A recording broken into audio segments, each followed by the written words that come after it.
Good morning friends. Target UPSC with Nishant में आप सबका स्वागत है। आज मैं आप सबके बीच एक नए विषय को लेकर उपस्थित हुआ हूँ। यूपीएससी प्रीलिम्स को अब सिर्फ 110 दिन ही बचे हुए हैं। ऑलमोस्ट इतने ही दिन होंगे, थोड़ा कम या ज़्यादा।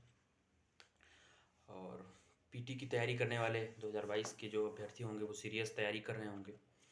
लेकिन जो नए छात्र हैं, पहली बार एग्जाम दे रहे हैं या दूसरी बार दे रहे हैं, जिनको पहली ज़्यादा पता नहीं है, उन छात्रों के सामने एक समस्या आती है कि जो पीटी के लिए सब्जेक्ट हैं, इतिहास, भूगोल, राजनीति विज्ञान यानी पॉलिटी से संबंधित सवाल, इकोनॉमी, इन्वायरमेंट, इन सब में इन्वायरमेंट की तैयारी कैसे करें, कौन सी पुस्तकें पढ़ें, कैसे पढ़ें,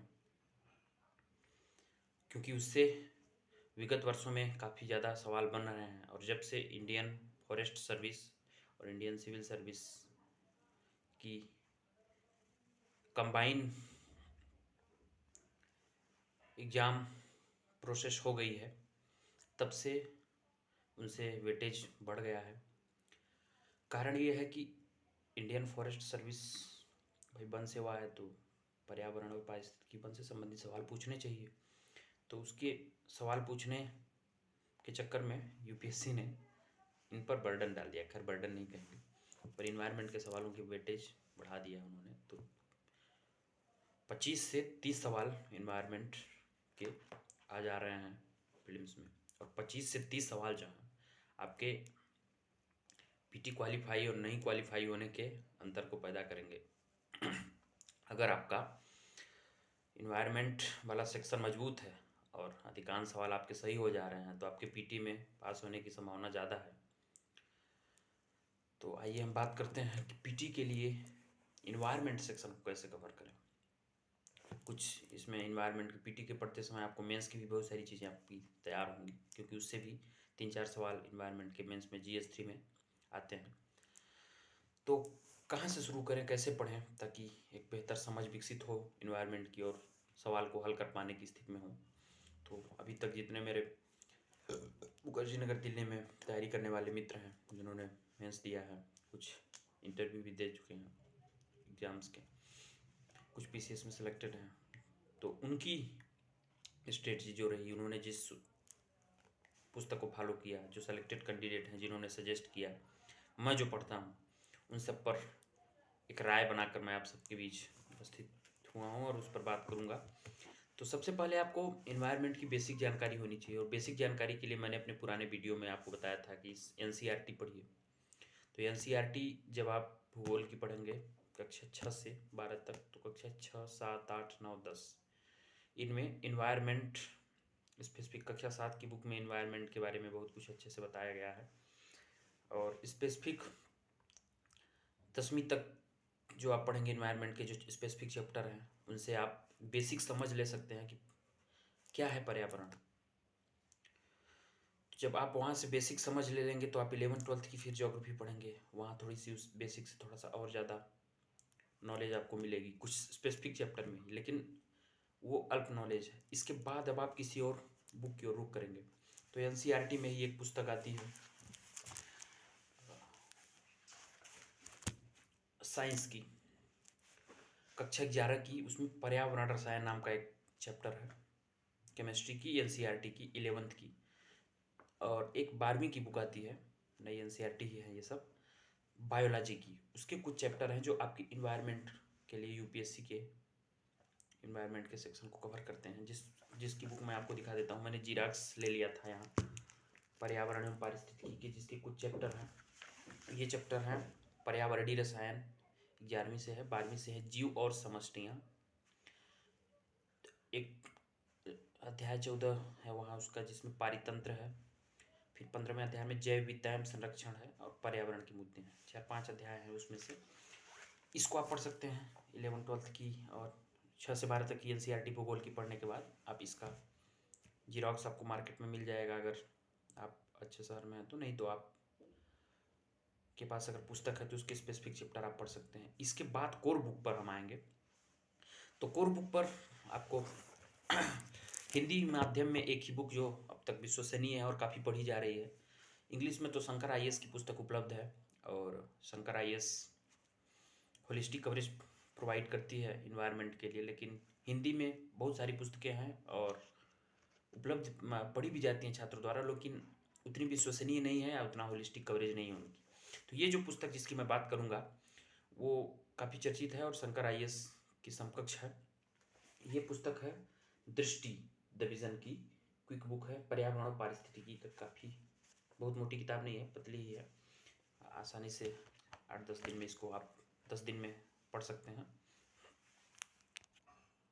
तो इसको आप पढ़िए, इसमें बहुत अच्छे अच्छे चैप्टर्स दिए गए हैं समझाते हुए। जैसे इसमें पर्यावरण है, उसके बारे में बहुत डिटेल में दिया है। मैं स्पेसिफिक चैप्टर जिसमें सब चैप्टर भी हैं, पर्यावरण स्पेसिफिक चैप्टर है, उसमें सब चैप्टर भी हैं। जैवमंडल एवं बायोम है, पारिस्थितिकी एवं पारिस्थितिकी तंत्र है, पारिस्थितिकी तंत्र के प्रकार हैं, पारिस्थितिकी तंत्र में पदार्थों का संचरण, पर्यावरणीय अनुकूलन, पर्यावरणीय प्रदूषण, पर्यावरणीय प्रभाव आकलन, भारत में पर्यावरण संरक्षण, जैव विविधता, भारत में जैव विविधता, जैव विविधता का संरक्षण, जलवायु परिवर्तन की अवधारणा, भारत एवं जलवायु परिवर्तन, जलवायु परिवर्तन से संबंधित संगठन एवं सम्मेलन, ओजोन क्षरण, अम्लीकरण, सतत विकास, सतत कृषि, मृदा, भारत में पर्यावरण कानून कौन कौन से हैं, संगठन पर्यावरण से संबंधित और प्रमुख आंदोलन जो हैं पर्यावरण संबंधित, और पर्यावरण संबंधित अंतर्राष्ट्रीय संगठन और सम्मेलन क्या क्या हैं, और अंतिम चैप्टर है नवीकरणीय ऊर्जा के विविध आयाम। इस पुस्तक को आप 3 से 4 बार पढ़ेंगे तो एक बेसिक समझ आप जब एनसीईआरटी से बना चुके हैं और इस पुस्तक को पढ़ेंगे तो ये एडवांस लेवल की पुस्तक, तो इन्वायरमेंट की मुझे लगता है कि आपकी होलिस्टिक कवरेज हो जाएगी। अब इसके बाद सवाल आप ये भी पूछेंगे कि इन्वायरमेंट तो करंट अफेयर से रिलेटेड है, तो करंट अफेयर्स की तैयारी कैसे की जाए इन्वायरमेंट की। तो इन्वायरमेंट के करंट अफेयर्स के लिए आप डेली करंट अफेयर्स पढ़ते होंगे या मंथली मैगजीन से आप कवर करते होंगे। उसमें इन्वायरमेंट का जो सेक्शन आता है मंथली का, जैसे विजन में आता है, विजन की जो पत्रिका है उसमें मंथली इन्वायरमेंट सेक्शन कवर करता है। ये विजन की मंथली मैगजीन है अगस्त महीने की। तो इसमें आप देख सकते हैं पर्यावरण वाला सेक्शन दिया गया है।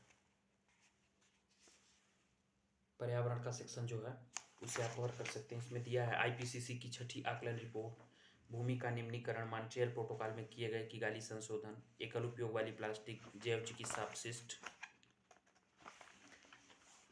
शीशा युक्त पेट्रोल, बांध सुरक्षा, अटलांटिक मेडिटेरियन ओवरटर्निंग सर्कुलेशन, ये हर महीने आप कवर कर सकते हैं। और अगर मासिक पत्रिका नहीं पढ़ रहे हैं तो प्रीलिम्स के लिए आप फिर अन्य सोर्सों की ओर रुख करते होंगे। तो उसमें विजन आईएएस अपना कोचिंग संस्थान है, वो अपना PT 365 प्रीलिम्स के लिए साल भर की 365 दिन की जो करंट अफेयर्स होती हैं उसको कंपाइल करके प्रीलिम से कुछ पहले निकालता है, उसको विजन आईएएस की PT 365 बोलते हैं। तो पर्यावरण की अलग से निकालता है कंपाइल करके पूरा। तो ये पर्यावरण की विगत वर्ष की है, अभी इस साल की तो नहीं आई। पर्यावरण की PT 365 बहुत ज़्यादा मोटी नहीं है, लगभग 150 पेज की है। और पिछले, अगर इसको मैं एक दिन में पढ़ गया था, बहुत नहीं है। अगर आप नए हैं तो 2 दिन लग जाएंगे, तो 2 दिन आप इसको पढ़ सकते हैं। जब आप बेसिक एनसीईआरटी और एडवांस दृष्टि की बुक से आप इन्वायरमेंट 3-4 बार पढ़ चुके होंगे तो आपको करंट अफेयर्स में दिक्कत नहीं आएगी, क्योंकि जो कोर टॉपिक है उसी से संबंधित जो करंट चीज़ें होती हैं वही कवर करते हैं। कई कई बार वो करंट जोड़ के और बेसिक को भी उसमें कवर कर देते हैं, एड ऑन कर देते हैं, तो आपका एक रिवीजन भी हो जाएगा। तो आप 2 साल तक के लिए करंट अफेयर्स, दोनों साल की अगर आप PT 365 से करते हैं तो 2 साल की PT 365 ले लीजिए, उससे आप अच्छे से होलिस्टिक कवर कर सकते हैं। इसके बाद अगर आपको इन्वायरमेंट में कोई सवाल में दिक्कत हो रही है तो आप कॉमन सेंस यूज करके एलिमिनेशन टेक्निक का उपयोग करके ही हल करते होंगे, क्योंकि सारे टॉपर्स यही करते हैं। सवाल A to Z किसी भी रिसोर्स से नहीं आ रहा है, अब यूपीएससी का पैटर्न बदल गया है।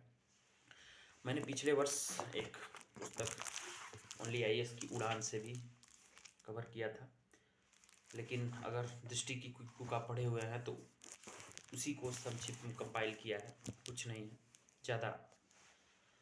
तो आप इन सारे सोर्स को पढ़ सकते हैं और अपनी तैयारी को धारदार बना सकते हैं।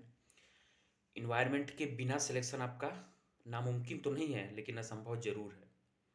अन्य सेक्शन पर आप बहुत अच्छे हैं। 100 सवाल में आप मतलब 100 सवाल जो हैं उस पोर्शन के पॉलिटी के, अगर 20 में 20 भी आपके सही हो जाए, फिर भी बिना इन्वायरमेंट के आप सफल शायद ही हो पाएँ। तो इन्वायरमेंट पर अच्छी पकड़ बनाइए, उसको इग्नोर बिल्कुल मत करिए और अपनी तैयारी को धारदार बनाते रहिए और इस साल प्रीलिम्स में पूरे कॉन्फिडेंस के साथ प्रदर्शन करिए।